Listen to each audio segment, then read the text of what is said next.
Tales to Terrify. Welcome to Tales to Terrify, part of the District of Wonders network, featuring Starship Sofa, Crime City Central, and Protecting Project Pulp. Everyone has a story in the District of Wonders. Come and find yours.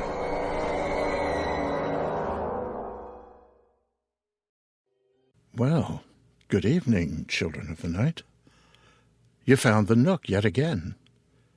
And you noticed, as you came in, yes, a new opening. We are now part of a network. Tales to Terrify is part of the District of Wonders network. This city in the cloud consists of 4 neighborhoods. There's the venerable Starship Sofa, where science mingles with art. There's Protecting Project Pulp, where swords cross with sorcery and 45s blaze out of nowhere, and it's always foggy, and the dames are always not to be trusted. There's Crime City Central just down the way. You can hear the sirens now, maybe. And there's us, Tales to Terrify, here in the Nook with Mahler, the black cat of the Nook, and with me, Lawrence Santoro.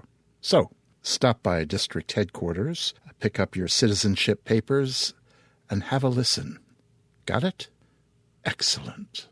Now, come in. Settle yourselves. Grab some popcorn, grab a cold something or another. We're just about through with July now. August looms. It always seems a bit strange to me, but I'm told by some people they actually enjoy this sort of thing. 90s, into the hundreds, humidity that wraps a steamy, wet towel around your heart. They like when the clothing sticks to your body and you can't shuck your shirt at night, when the air is melted butter and runs down your face and neck and coats your whole person. Well, I do not, as you may have gathered from earlier meetings here in the Nook. As you can tell from the adjusted temperature in here, it's a cool 67 degrees. The lights are dimmed to simulate autumn eve and chill starlight. Well, it is coming. If we make it through August, then September, with another year of my life charged against eternity. Then October is here at last. At last, October, and pumpkins, and harvest, and corn husks. Well, all that's for later. Here we celebrate the conquest of July, and we do it with a brace of tales now. Well, you'll find out what they are. First, let me remind you of the coming of Tales to Terrify, Volume 1, coming at the end of October. Yes, Halloween. And let me remind you to go to our webpage and make a contribution, a donation. And let me remind you to leave a note for us. Tell us what you like. Tell us what you don't like. Tell us what you want to see down the way. And let me remind you to go to iTunes, the store, and leave a nice 5-star review. And, well, contribute, volunteer to narrate, send us your 10 terrifying minutes, all at talestoterrify@gmail.com. And nothing. Here we have it.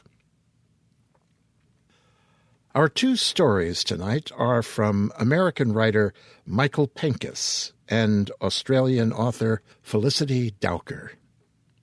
First, we'll hear a delightful little tale of undead basset hounds and pigeon eroticism by Chicago author Michael Penkas. Here is Wet Dog Perfume. I don't know what to do. Just listen, and maybe you can tell me.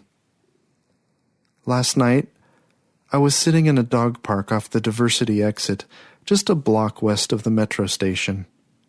It was 11:15, and I'd begun to feel stupid sitting there all alone. My dog had died a week earlier, and we'd come to this park most nights, a little activity to tire us both out. I'd tried reading a book or watching television, but after 8 years, it was just part of my routine that I would go to the dog park before bedtime. I really hadn't expected to see anyone in the park because, frankly, I had hardly ever seen anyone in the park this late at night. Strictly speaking, it was supposed to be closed to the public at this hour, but it wasn't like anyone came around to lock the gate at 9. A woman pushed open the creaky, rusted gate and walked towards me. She looked to be my age, or maybe a little younger. She was very thin, dressed in a ragged black dress with fishnet stockings and black tennis shoes. Her face was made up in black and white streaks, so that she looked like a clown that had been caught in the rain. Like me, she didn't have a dog with her, but she did carry a large brown paper bag. There were 5 benches in the park, and she walked past 2 of them in order to sit beside me. This close I could smell her. She smelled like a wet dog. I found the scent to be strangely comforting. Not sure what else to do, I smiled and nodded. I could see that she was wearing fishnet gloves as well. The woman asked me, "Where's your dog?" Her voice was light with an almost baby doll squeak to it. "He died last week." "I'm sorry." She put the paper bag down on the bench between us and extended a hand towards me. "I'm Raven." I took her hand and told her my name. It was the middle of October, but her hand was surprisingly warm. The skin beneath the fishnet glove was soft. "You'd come earlier than this with your dog—" "Humphrey," I finished for her. "His name was Humphrey." "That's a nice name for a basset hound." When I picked him up at the shelter, I thought he looked sort of like Humphrey Bogart. "Maybe if he'd worn a hat." I smiled. "Maybe." "If you don't mind my asking, how did he die?" I shrugged. "I don't know. I came home from work and he was on the couch. It looked like he just fell asleep and didn't wake up. But he was only 8 years old." She nodded. "That's young for a dog to die in his sleep." I shrugged again. I wanted to change the subject. "So, do you have a dog?" "No, I just come here at night to feed the pigeons." "Don't the dogs scare them away?" "I come late enough that there usually aren't any dogs here." "Don't the pigeons sleep at night?" "They wake up for me." A block away, a train rattled past on the elevated track. It was impossible to speak above the noise, so I just stared at this strange woman who smelled like a wet dog and fed pigeons in the dark. I knew there was a good chance that she was crazy, or on drugs, or homeless. When the train's rattle receded in the distance, we were still staring at each other. It was Raven who looked away first, looked down at her paper bag. "I was going to feed the pigeons, if that's okay." "I don't mind." She still wouldn't look at me. "I just wanted you to know that sometimes it freaks people out. I mean, it's why my parents finally threw me out of the house, and the doctors told me I should stop, and I took pills that made me stop, but the pills made me fat and kind of slow, so I stopped taking them." "Okay. Crazy, on drugs, or homeless?" "Possibly all 3. She smiled, and I almost forgot that there was obviously something wrong with her. She opened up the paper bag and pulled out a pocket knife. Rolling up one of her gloves, she sliced neatly across her arm, halfway between the wrist and elbow. The blood looked black in the dim glow of the streetlights. I did nothing to stop her. I knew from my own depressing teenage years that she hadn't inflicted a fatal wound. It was perpendicular, not parallel. Placing the knife on the bench, she reached into the paper bag and pulled out several large chunks of bread which she laid beside the knife. Then she took one piece and pressed it against the wound, letting it soak up the blood for maybe 5 seconds before tossing it onto the ground. Then she did the same thing with a second piece, and then a third. By then, the wound must have begun drying up, because she picked up the knife and cut herself again. Taking a closer look, I could see a webwork of old scars running along the arm, obscured earlier by the fishnet glove.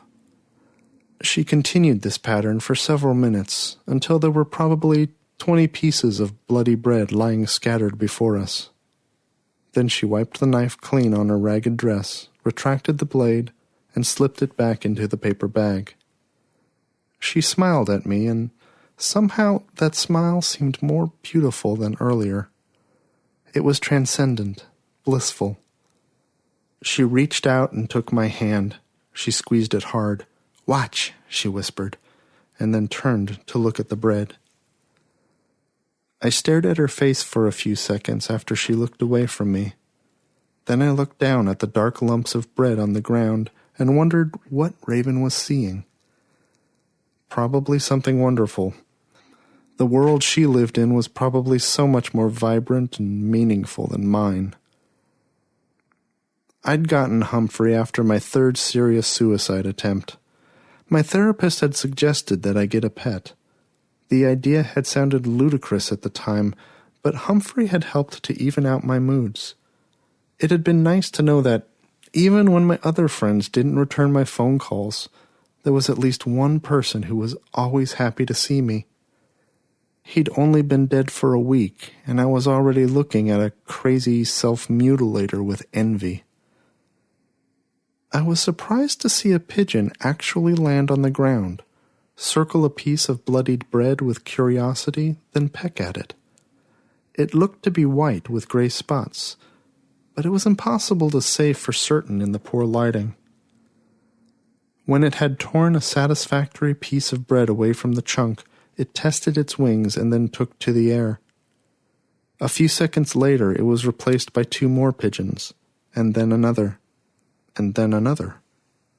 Soon there were a dozen of them surrounding the bread, all picking and tearing at it, occasionally taking greedy little pecks at one another. I never really noticed how playful and social pigeons could look. Normally, I just thought of them as birds that Humphrey would chase away while we walked. Another train rattled past, drowning out sounds and scaring off the pigeons. Some took to the air with bread in their beaks, while others went away with nothing. But they all took off at once, spreading in different directions in a flurry of feathers. Some of the white feathers fluttered about for several seconds before gradually making their way to the ground. When they landed, each feather sat still for a second or two, then melted away like snow. There were still a few bloody lumps of bread on the ground. I kept staring at the bread and the spaces where there had been feathers for only a moment, until Raven's voice got my attention. "Do you have any dog treats?" I looked at her and was greeted again by that smile. "I'm sorry?" "Dog treats. Do you still have any?" I shook my head. "Sorry." Then I thought about it, reaching into one of the interior pockets of my jacket.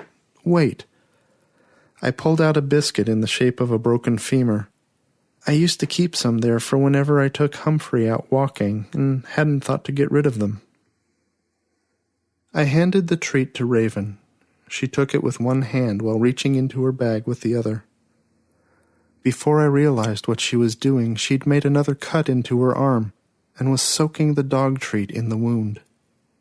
She smiled all the while, either oblivious to or reveling in the pain. Staring up at me, she closed the knife as she tossed the treat absently onto the ground. She placed the knife back in the bag and then stared down at the dog treat. I did the same. I was so focused on the blood-stained biscuit that I barely noticed the sound of the gate creaking once again. But I did look away when I heard the slow padding of feet.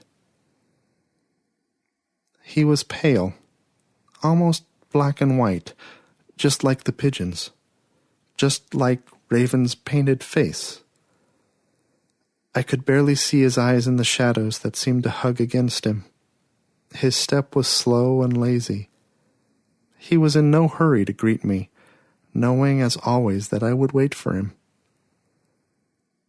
I reached down to touch him, not wondering how it was possible, but there was only cold air where I touched, and Humphrey pulled away slightly. I still couldn't see his eyes very well in the darkness, but he seemed reluctant to come closer. "It's okay," I whispered, not really knowing if it was, in fact, okay. I felt that warm, soft hand on my wrist again. I didn't resist. I waited for her to pull my hand away from him. I wasn't meant to touch. I understood. But she didn't pull my hand away. Rather, she held it steady as the pocket knife slid quickly across my palm. I swore and pulled away from her, almost bringing my hand to my mouth, before I saw Humphrey take several steps closer. Holding my wounded hand, I stared at Raven. She smiled weakly, then nodded towards my dog.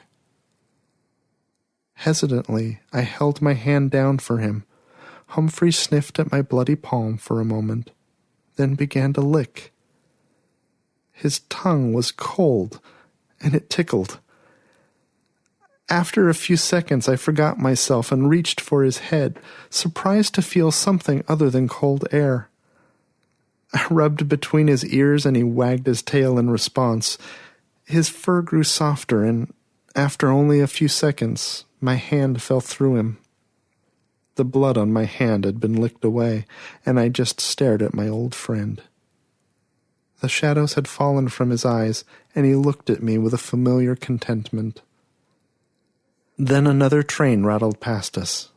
Humphrey turned to look toward the sound, then looked quickly all around him. His attention seemed to fix on something beyond the gate, and he walked quickly towards it. I stood to follow, but the soft hands took hold of me again, this time to hold me back. "It's better if you don't try to follow," she said. I sat back down and looked at her. She just smiled weakly for a while before I realized that I was crying. She brought a hand to my face and wiped the tears away. She spoke very softly when she said, "Give me your hand." I offered her my hand, comforted by her touch. I didn't pull away when I saw her reach into the paper bag. She drew out a thick black marker and quickly wrote something on the underside of my arm. I looked down and saw that a telephone number ran from my elbow to my wrist. Capping the pen, she leaned over and kissed my cheek, no doubt smearing it with her black lipstick. Then she took her paper bag and left me alone in the dog park. I don't know what to do. Maybe you can tell me.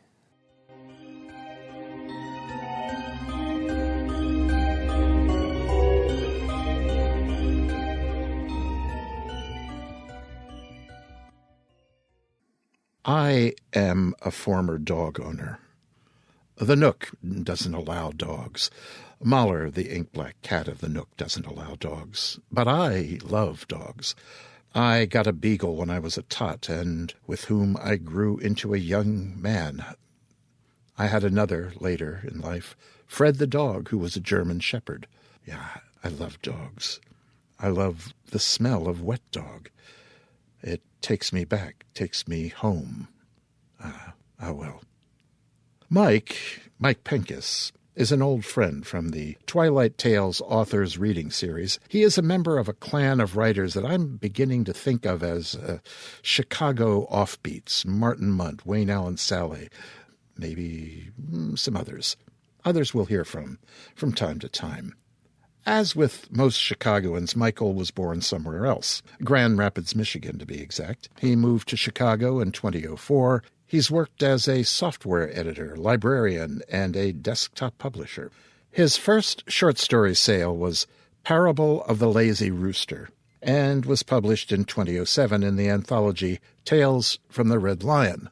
He's had stories in Midnight Echo, issue 7, War of the World's Front Lines, Hell in the Heartlands, wherein Wet Dog Perfume first saw inked paper. Michael performs regularly at local events, including Gumbo Fiction, the Top Shelf Reading Series, and Bad Grammar Theater, where I appeared with him just last week. He currently works as an assistant blog editor at Blackgate Magazine. Mike maintains his blog at michaelpenkas.blogspot.com.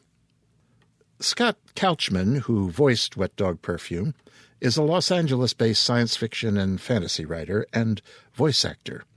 He's an instructional designer and corporate trainer by day and writer by night. He is also a podcaster and voiceover talent in those times that lie between day and night. He describes himself as the family geek and generally sleep-deprived zombie most of the time. He says he lives in a pocket of Los Angeles that no one seems to talk about, and even fewer know about. He lives there with his wife, 2 sons, a hamster, and a number of fish, which number varies day by day. So thank you, Scott. And thank you, Mike.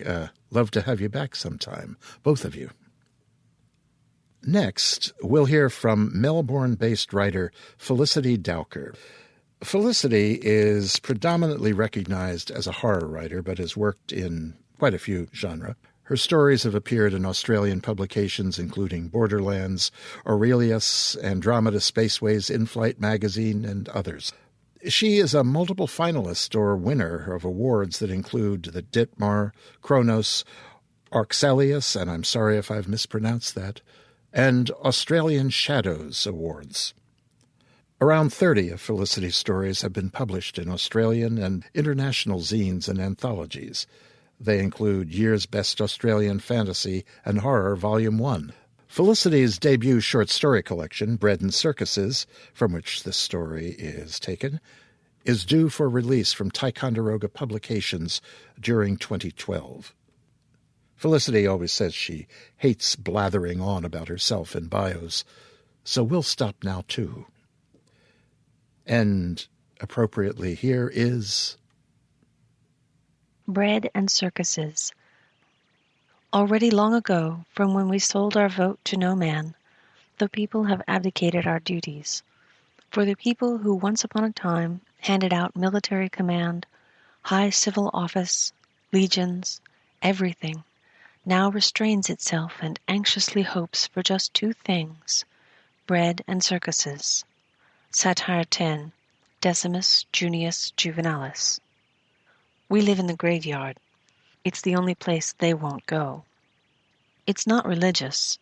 There are no gods left to frighten evil away. It's not even physical. We've dragged a few of them in to see what would happen. Nothing much did. They just get pissed. They get so worked up they can't function. Not even in their usual shambolic, brainless fashion. And they cry gooey, pink-tinged, meaty tears. We think they have cellular memory of being truly dead and buried underground, and they don't like it, can't bear it. They would rather stand gazing in and starving. Better that than to enter the place where the dead used to be imprisoned. So they lurch outside the cemetery, and we cower within. My bed is a tomb that was once occupied by Sloane, Marjorie, may she rest in peace. I guarantee that wherever she is now, Sloane, Marjorie doesn't rest in peace. Nor do I. My lullabies are shuffling thick feet, wet smacking lips, wretched groans oozing from putrescent throats. It's poetic, I suppose, the outcome of the final revolution. We were the ruling party for so long, living, roaming the world in arrogant freedom. They were the oppressed, dead, planted in dark earth for an eternity of decay and neglect. Perhaps it was always a matter of time until they rose up and fought for our place at the top of things. Maybe their vacant, endless striving for our downfall is fair punishment for our presumption. It doesn't matter anyway. I don't hate them. They're too empty to feel anything about, other than fear, revulsion, a crawling fascination. I hate the graveyard and the game. The game started a year ago, when we realized we graveyard citizens would survive. That left us with one question. Now what? We were alive. There was food for us to stay that way. The countless casualties left behind a lot of non-perishable foodstuffs, and the wilderness brimmed with wild animals for us to hunt. The zombies didn't come inside our graveyard, prison, sanctuary. We would endure. But what was the point? There were suicides. People strolled out of the graveyard and offered themselves to the zombies. Our leaders, men and women for whom managing our village was reason for living, saw their minions, community, slipping from their grasp. Morale wasn't low. It was subterranean. The zombies began the destruction of the human race, but we were willing to finish the job ourselves rather than face empty futures. No religion survived in the age of the walking dead. A few random crazies clung to their philosophical opiate, but most of us understood that eternity and divinity were canceled when the first reanimated corpse erupted from its grave, which left nothing. Just years of well-fed graveyard life with zombies at the gate. The lack of joy was killing us more efficiently than any gnashing teeth and tearing fingers could. Our leaders were desperate. In a last-ditch effort to fill our agonizing hollowness, they gave bloody birth to the game, and my fellow cemetery dwellers were satisfied. That disgusts me more than anything else. They all love the game. Even though they understand that one unfortunate day they may be the participants, they're willing to risk it for the rush they get from watching. The proletariat still have to work it for the pleasure of the powerful people, even in the cemeteries of the New World, and they agree to do it. I want to scream. I want to die. But I don't want to give them the gift of watching me. I'm alone since they sacrificed Noel, and I'm an easy target. The only reason they haven't played me in the game is because it's amusing to let me live. Every grinding day I spend here is a joke. They're taking bets on when I'll crack and give myself to the zombies, or better yet, when I try to attack our little community and take revenge for them killing Noel. They love a good death battle. It doesn't matter whose blood is shed, human, zombie, it's all the same. A full belly and entertainment. That's all the savage human virus has ever been about, but we've hidden it beneath intricate webs of civilization until now. In a world ruled by the dead, what need is there to conceal our base selves? I'm as primitive as the rest of them. The same adrenaline spurts in my bloodstream like liquid fire with each new game, and I despise myself for it. But I feel something they don't seem to. Love. I love Noelle. I miss her. I don't think they remember love. In that regard, they're already zombies themselves, every last stinking one of them. She was my girlfriend of 5 years, and I still thought she was goddess incarnate. She was tall, dark-skinned, and tough. Without her, I never would have survived the zombies and made it to a cemetery community. I don't know now if that's a good or bad thing. All I know is that Noelle was my angel, my protector, my inspiration. There was beauty in our species, while I could stare into her black eyes and kiss her soft pillow lips.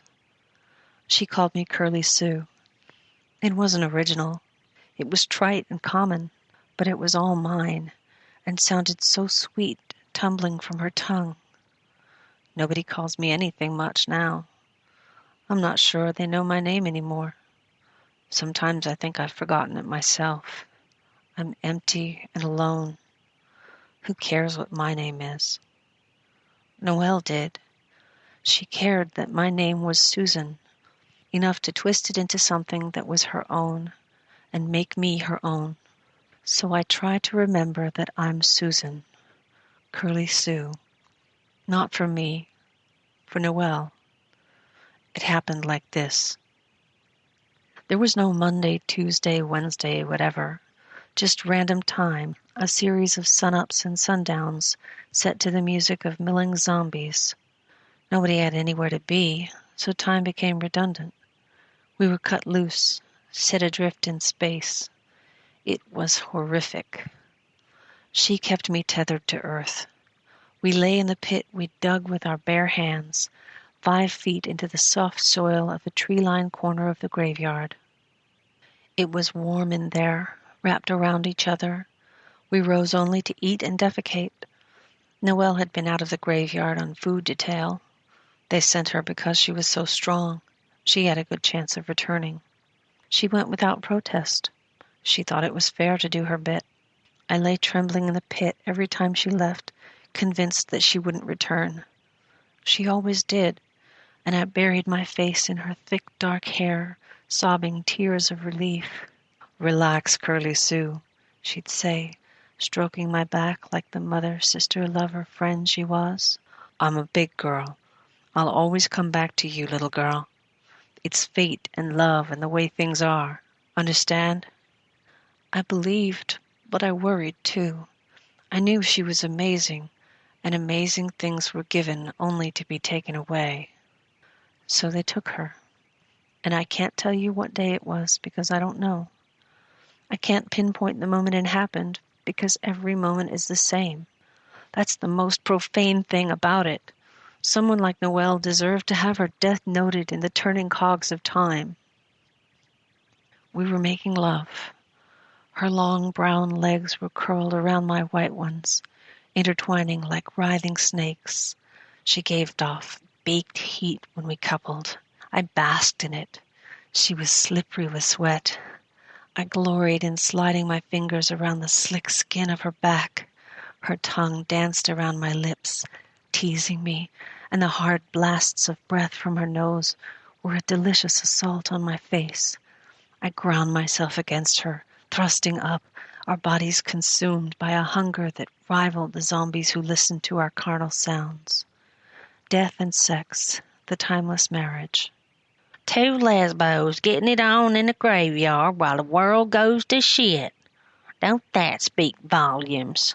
a voice drawled. I looked up over Noelle's shoulder. She grabbed my chin, steering me back toward hers, lips roaming my face. "Ignore them," she breathed in my ear, her breath a wisp of temptation. But I wasn't that strong. Besides, they'd never intruded on us like this. Something felt wrong. "Go away," I said, glaring up at the figure above us. Tom Sheehan. He usually restrained his boorishness to leering at us from the shadows. He was a coward and a bigot. Most of the survivors were. It took a special sort of selfish desperation to evade zombies, unless, like me, you had a goddess to deliver you. "That's not nice," Tom hissed. Several figures appeared around the rim of our pit. They reached in and laid their hands on Noelle. "Leave her alone!" I screamed, digging my fingers into the flesh of her back, trying to hold on. She was oily with our lovemaking, and I couldn't keep her safe from them. She thrashed, muscles bulging, and the white of her furious eyes vivid. She didn't speak. She just fought. It took 10 of them to haul her out of the pit. She was big, strong, and enraged. They were all men, the tallest and broadest. They'd known she'd resist. She was powerful. They knew their best chance was to sneak in a mob. Gutless bastards. Slimy cretins. Tom still crouched next to the pit, staring at me. I struggled to my feet, covering my naked breasts and pubic mound with my hands. I felt his piggy gaze skitter across my flesh like loathsome flabby bugs. I forced myself to meet his eyes, and he grinned. I could see saliva glistening on his lips. "Your Hellcat gal pal is for the game," he said, winking. "She's gonna put on a hell of a show. Don't worry, I'll keep you warm at night after. Always been a charitable guy." I grabbed the edge of the pit, ready to pull myself out and go to Noelle's aid. Tom stood and brought his steel-capped boot down on my fingers. The pain was brilliant and nauseating. I heard a crackling sound as the delicate bones in my hands snapped. I wasn't strong like Noelle. I screamed.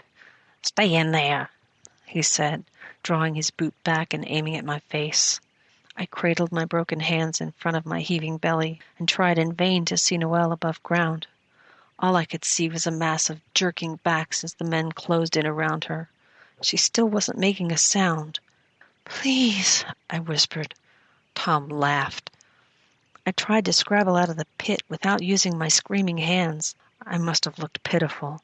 Naked, crying, climbing using my elbows and feet. Noelle wouldn't have been so pathetic if our roles had been reversed. "I said stay!" Tom snarled and kicked me in the head. Instant blackness. I woke up, folded in a corner of the pit. A sharp scent stung my nostrils, and after a moment I realized what it was. Ammonia. My hair and face felt wet, and I shivered in the cold air. The sun was high, but shed no warmth. He pissed on me. They took Noelle, broke my hands, knocked me out, and pissed on me. This is what is at stake. This was humanity. As far as I was concerned, the zombies were a preferable future. I inspected my hands. They were swollen lumps, skin stretched taut and shiny, and already a vibrant shade of purple. As if on cue, my head began to throb and complain. My right eye viewed the world through a thin curtain of crimson where the blood from my head trickled down. I stood up. They had Noelle. I couldn't do much about it, but I couldn't stay in the pit and let it go unchecked either. I used my hands to climb out. I bit my tongue to swallow the pain, gagging on the pulse of blood that flowed down my throat. Everything was red agony, but they had Noelle, and that eclipsed it all. "Right on time," Tom called as I staggered across the graveyard. He leaned on a tree, smiling and beckoning me like an old friend. Behind him was our entire village, clustered in a thrumming mass near the gates. As I neared them, Tom grasped my elbow, guiding me through the crowd.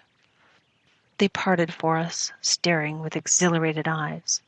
I was crying again. The salt of my tears stang my ravaged face. Tom's hand was a claw, digging cruelly into the tender flesh of my arm. I didn't think about the zombies stumbling nearby. They were a daydream in contrast to the grotesquerie of my fellow human beings. Noelle stood in front of the open gates, groaning zombies pawing the air less than a meter from her. She was still naked, her dark skin mottled with blood and bruises. I saw the imprint of a boot. "I'll kill you, Tom, I swear, somehow I will," in the small of her back, and thought I might die from grief and fury. A ragged sob choked out of my throat, and Noelle turned around, looking at me. One of her beautiful eyes was swollen shut, her bottom lip torn. They'd beaten her. The game worked better if the participant was bloody and fighting their injuries, besides which they liked beating on people. She raised one long arm and pointed at me, resting her other hand over her heart. "I'll always come back to you, Curly Sue," she said. Her voice was calm and clear. She was impossibly strong. "I love you. Remember." "Aw, we're so fucking sweet I could cry," Tom said. But he was weak against the force between Noelle and I. I felt it, sparking, connecting us. I pointed at her with one ruined hand and placed the other on the hollow space that was my heart. They let us stand like that for a moment. Then the machine gunners stepped forward. Their job was to mow a path through the zombies, to create a space for the gamer to run through. Noelle stood motionless, watching while they fulfilled their role with aplomb. The undead fell in jittering mounds as the bullets tore into their heads and reversed their reanimation once and for all. The gunners whooped and hollered, sweating, excited, and giddy with the thrill of the easy kill. I covered my ears against the rat-a-tat-tat of the guns. The result was a bizarre silent movie of exploding zombie heads and falling undead bodies. The zombies were horrible dead things that should be underground instead of staggering around trying to kill everyone. But they were people once. They were abhorrent, but mostly they were people who were different to us, and we were mowing them down. They were without intellect, driven by irresistible hunger. We were intelligent, supposedly. We used our advantage to kill easy targets. We were evil.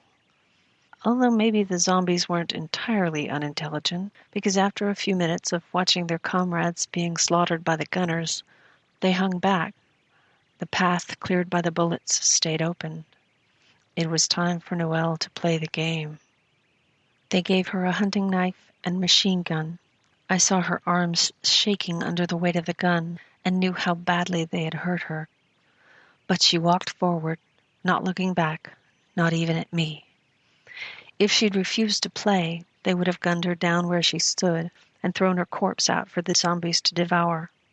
She had a gun, but they had several. The game was not voluntary. Once chosen, you left the cemetery and greeted the zombies, one way or another. She left with her battered head held high. Hidden in the woods outside the graveyard was a metal ball. The prize. Noelle had to find the prize and bring it back to win the game. If she did, she'd never have to play again. She'd never have to go on food detail, muck out a lavatory hole, or venture out for ammunition and blankets and the other primitive and technological miscellany our village coveted.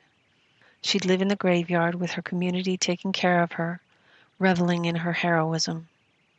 It sounded like a good deal, but nobody had ever won a game. Nobody except the zombies, the undefeated champions. As I stood watching my love march out the gates and into the sea of churning undead, I dared to hope. Noelle bolted for the trees. The zombies were cautious, unintelligent my arse, making occasional grabs with fetid hands, but not rushing forward. She slashed at their seeking fingers as she sprinted past. She looked fearsome, a gore-clad fury with flying hair, sinuous muscles, and wild eyes. I should have walked away then, sunk into our pit and remembered her in her prime. But I couldn't. They lunged as she neared the edge of the woods. A pack of 20 surged forward and tackled her to the ground. I saw a child zombie lift Noelle's flailing foot to its mouth and bite off her toes. A dozen sprays of blood arced into the air around the snarling, biting, tearing zombies. "I thought she'd get further," Tom complained. The crowd was disappointed. I thought I would explode from the hate bubbling and festering inside my veins. She was dying for their amusement. How could they be so cruel? I loved her, and she was dying, and they didn't care. But incredibly, my warrior queen was rising to her mutilated feet. In a volley of gunfire and a flash of knife play, she emerged from the clump of undead. They fell like marionettes whose string had been cut. I saw the child zombie's blonde head burst open in a cascade of white and red pulp as Noelle took aim and fired. I screeched, a primal cry of bloodlust and triumph. "Run! Get to the trees! Run until you find the prize and get back here!" I shrieked to Noelle through the bars of the cemetery fence. A man-zombie swiped at my face on the other side, and I laughed at him. I felt spittle trickle from my lips, and I knew I was crazy. For she was lost, whether she made it back or not. They had bitten her, torn at her, infected her. She wouldn't be Noelle for much longer. It was over. But the game wasn't over, and she was still my beloved. So I watched, cried, yelled, and screamed. Through it all, she never made a sound, never looked back. She was something else, some other species, elevated above humans and zombies. She was perfect, and still she ran. She was enveloped by the trees, and as if heeding some psychic call, every zombie turned and followed. They clambered, straining forward, crushing their kin in the rush to chase Noelle. Their groans were jagged and urgent. They had been hungry for a long time, and they too loved the game, for it meant food and purpose for a brief while. They were past their momentary fear of destruction, and their focus was fixed on Noelle. There was a loud beeping sound, and the crowd gasped. "I'll be damned! The bitch giant done it!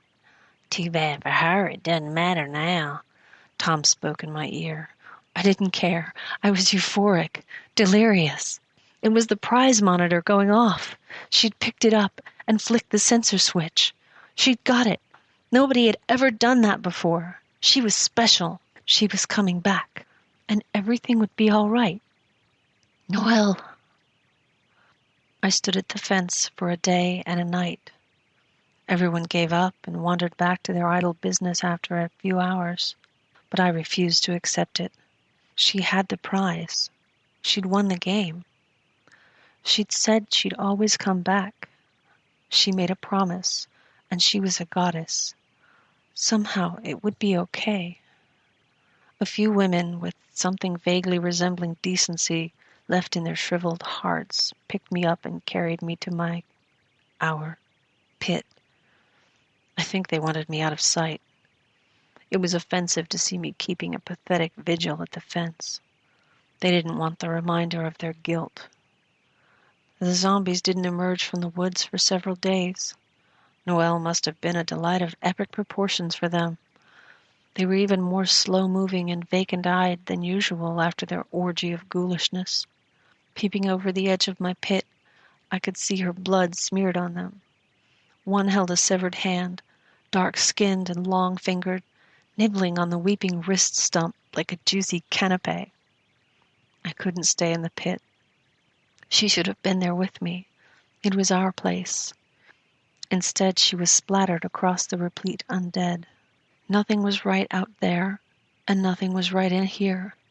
I climbed out and found the most exposed, uncomfortable tomb to lie in.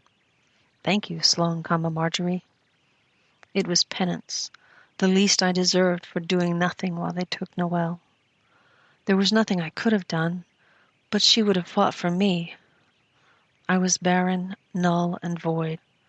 Another zombie had been made without so much as a bite. My world was dead. I don't know how long it's been. I tried keeping track, but the days and nights are greasy things that slip through my clutching mind, and I find myself lost in them. Maybe it's been a year.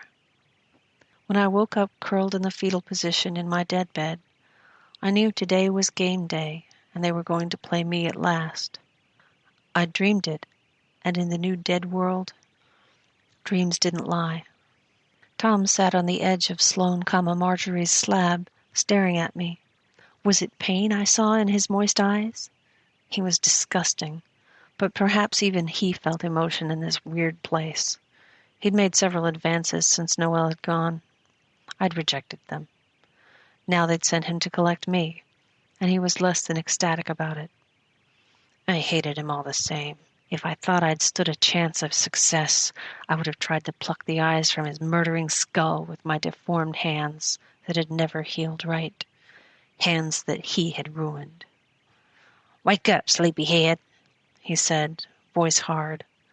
His eyes continued to give him away. "Today's a special day." "Is it?" I yawned, knuckling the crust of sleep from my eyes. "Am I meant to be shocked, scared, sad?" "Sorry, I'm just bored. You have that effect on me." His mouth twisted and one of his hands jerked as if he'd like to slap me.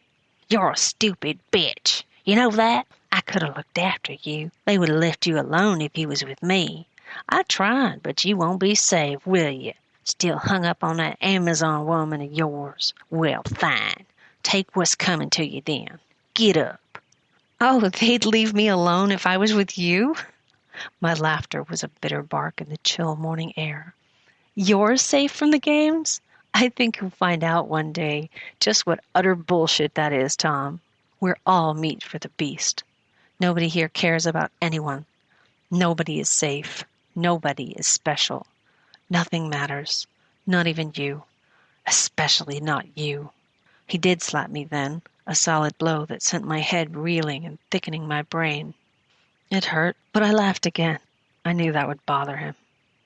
"Come die then. We'll send you to join your bitch girlfriend.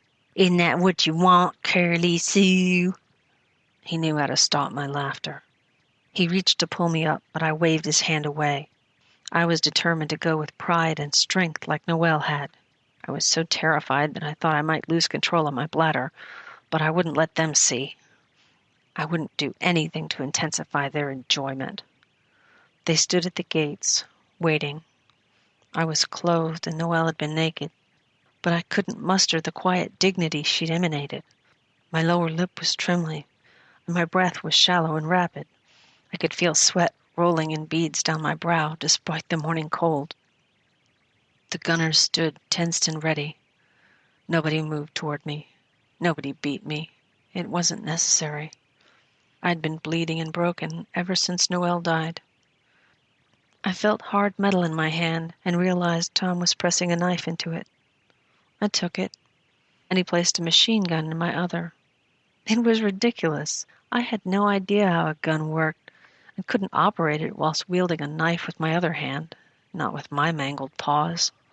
I was no warrior, not like Noelle. The weapons felt heavy and cumbersome, and as useful as if I'd been brandishing a frozen fish on a banana. But all that mattered was that I didn't break. No tears, no pleading. "You're all going to die," I said. They stared back at me, saucer eyes in moon faces. "We know," a little boy said. I looked at him, and he met my gaze. His face was blank. He couldn't have been more than 6 years old. "If I can, I'll come back and kill you all," I said, knowing it was ludicrous. "Maybe we could give her a break." Tom's voice was behind me, always behind me. They looked at him, pleased. Here was some palpable pain. Here was the entertainment I was withholding. Her girlfriend died this way. Maybe she should be exempt." Marion, our leader, stepped forward. She was smiling. She looked like a kind old woman, with plump arms you could step into. She had thought up the game, and she selected who played. She was Grandmother Death. "Are you volunteering to take her place, Tom? Is that what you're saying?" There was a pause, stretching out into eternity, while I stood holding my useless weapons. Tom coughed. The little boy who had spoken giggled. Then, "No, I was only saying, I'm sorry, go ahead, I didn't mean to interfere." "No, I didn't think you did," Marion said, still smiling. "Cowards," I hissed through chattering teeth.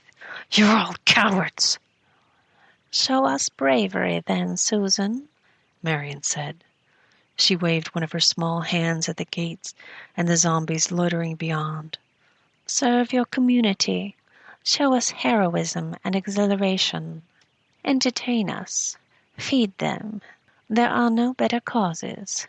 There is nothing else." I spat at her, and one of the gunners raised his weapon above his head for a blow. Marion stopped him with a look, and he fell back, glowering.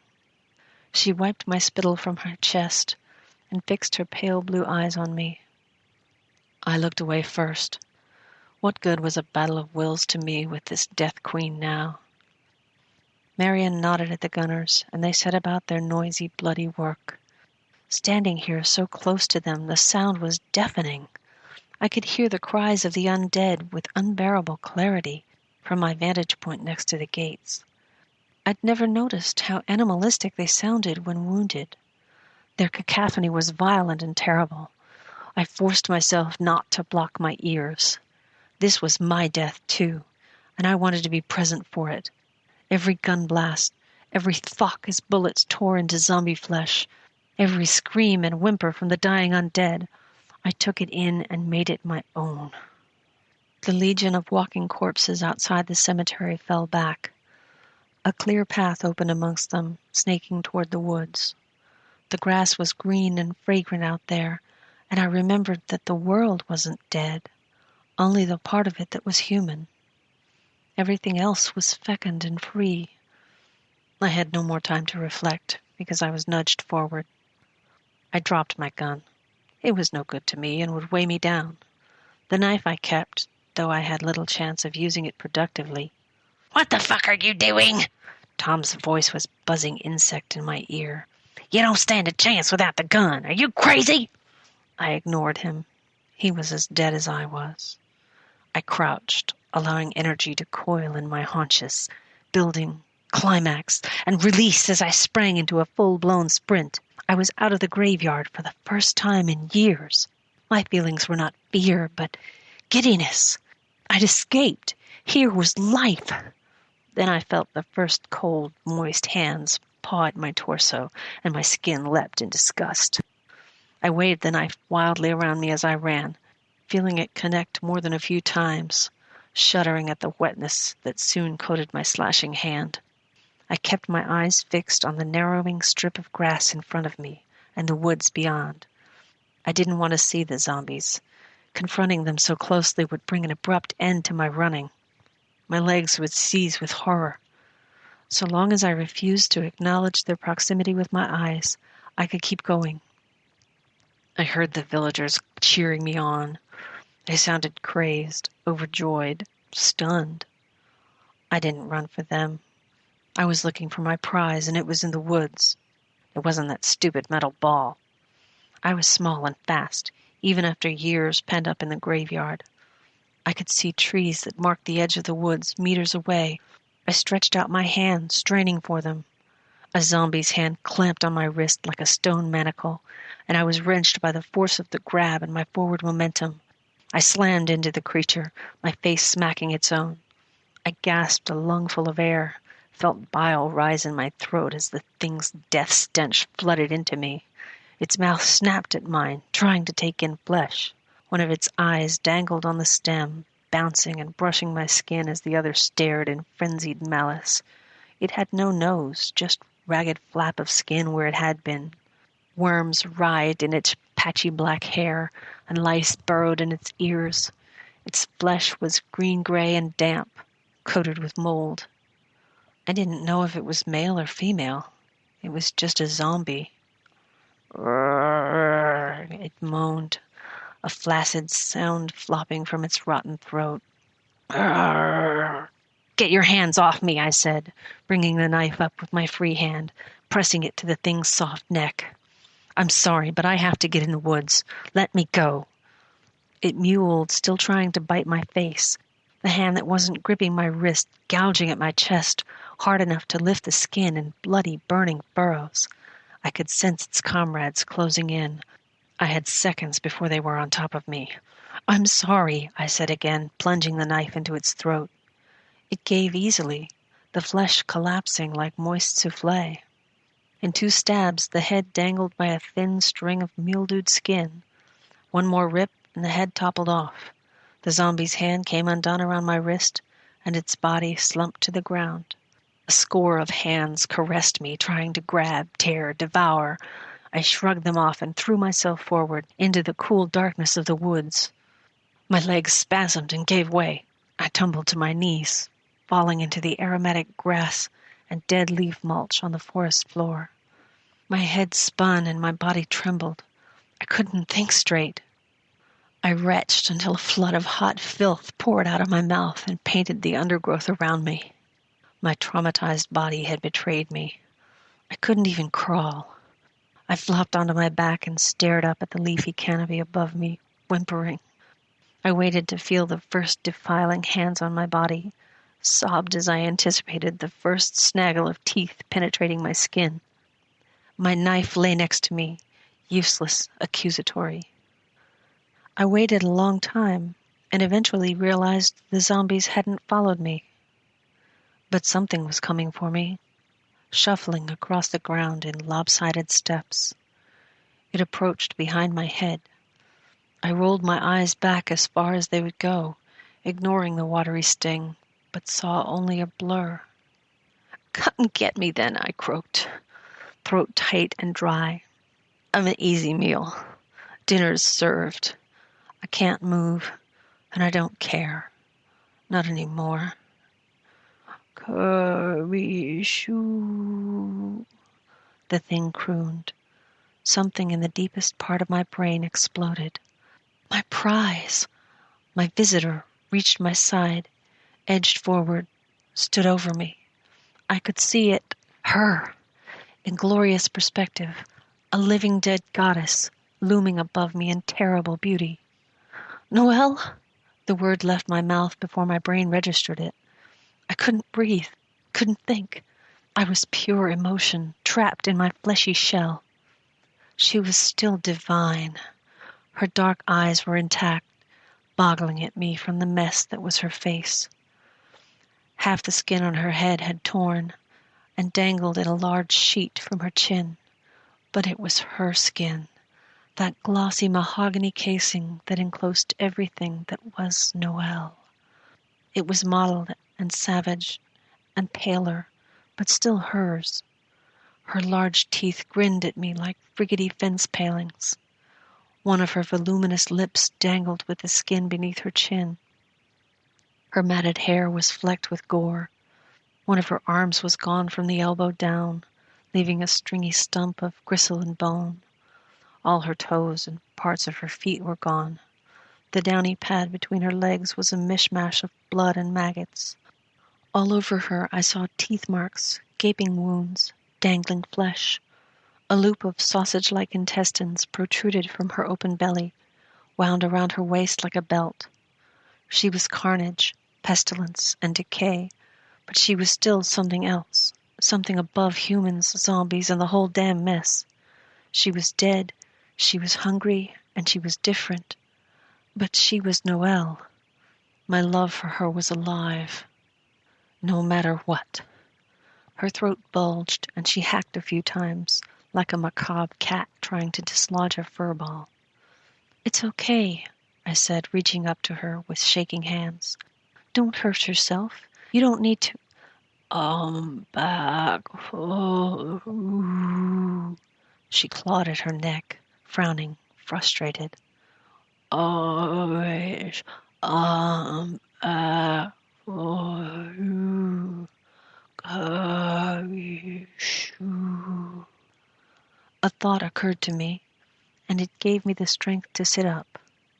"Noelle, are you scared of the graveyard?" She stared at me with lurid eyes. The skin dangling from her face swayed like a grisly beard as she shook her head. "No." "I didn't think you would be. You're different, aren't you? Different to us all. That's why you can talk to me. That's why you remembered me. You've kept a lot of you in there. And maybe with you by my side, I could do the same." I saw that her hand was trembling, and every now and then she would twitch toward me. She kept grabbing at herself, stopping. "You're hungry, aren't you?" The enormous flap of skin jiggled again as she nodded, eyes sorrowful and vicious. "No,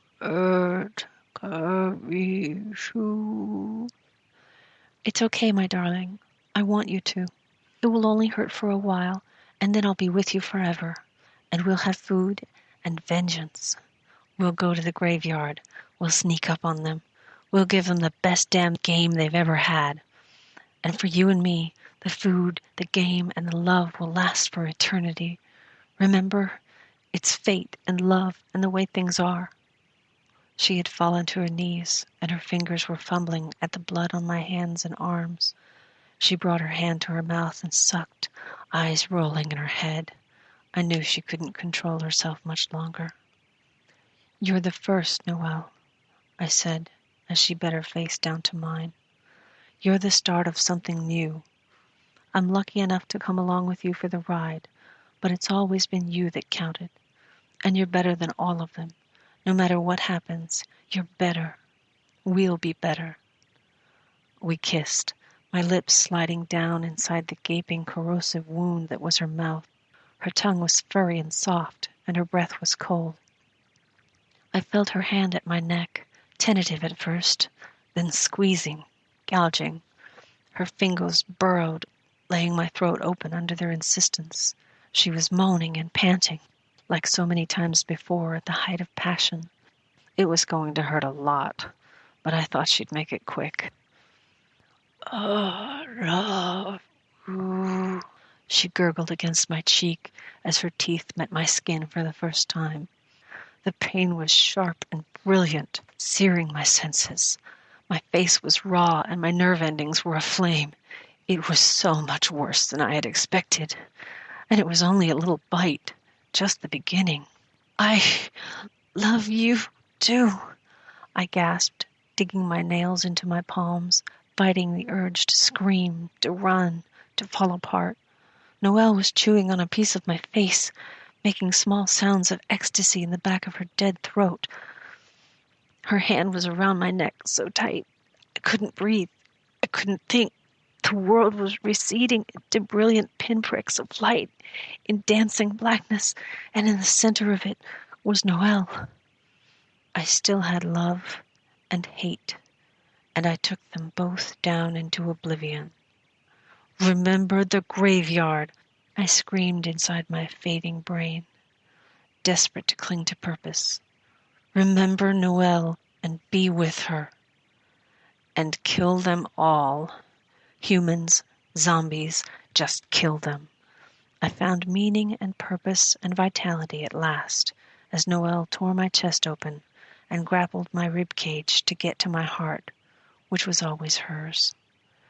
Now comes the joy at last, and food, always food, steaming, dripping, throbbing flesh and red-hot blood. I want it already. I want to see them run, toy with them, hear them beg.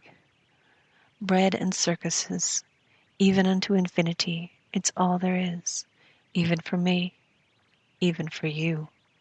It hurts, and it's horrible, and it's beautiful, and we might as well enjoy it.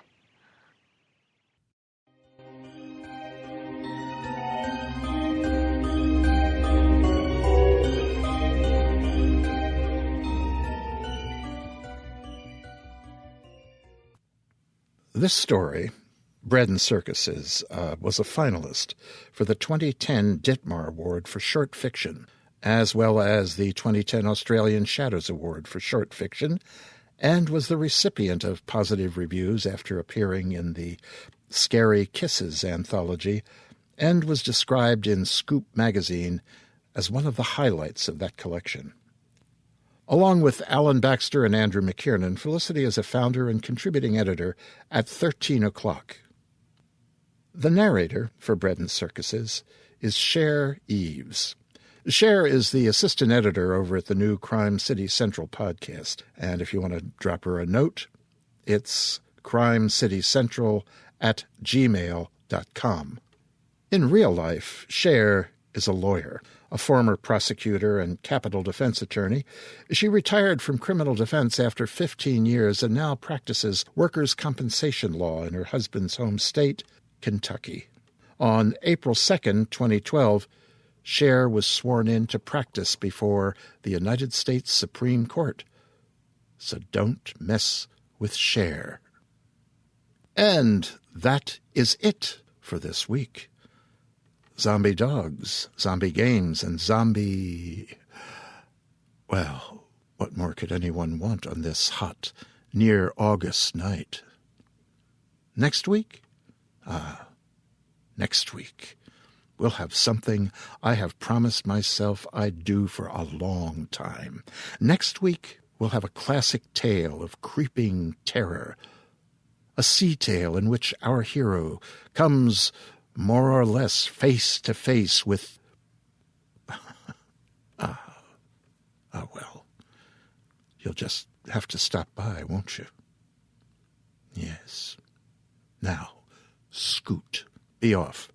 I have more to do tonight as you trudge home and find your cool and happy nest.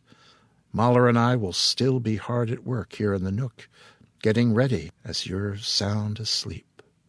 So when you get home, if you can keep your eyes open, stop by one or more of the neighborhoods in the District of Wonders. Pulp, crime, science fiction. It's all here. It's all just around the corner and down the alley. I'm sure a quick listen here and there, along with memories of cemetery life among the zombies, will bring you to pleasant dreams.